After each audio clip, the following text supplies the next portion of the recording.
My name's Joe Carra and I'm the Chief Engineer at Crystal Mastering in Melbourne.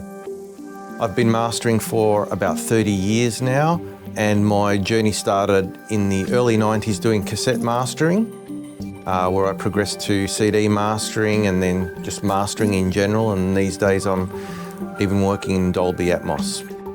Crystal Mastering is a full-service mastering studio.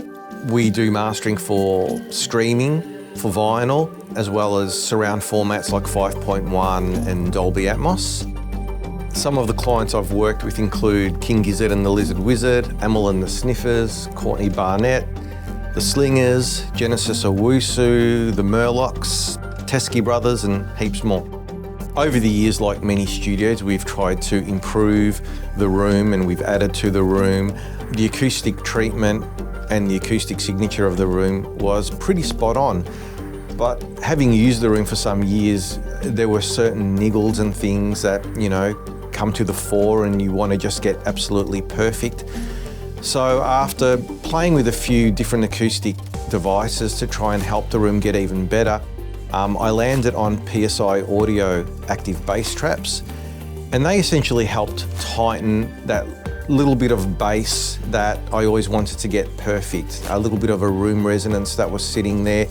The PSI audio active bass traps just helped tighten it up, and I could really hear the difference switching them off and on.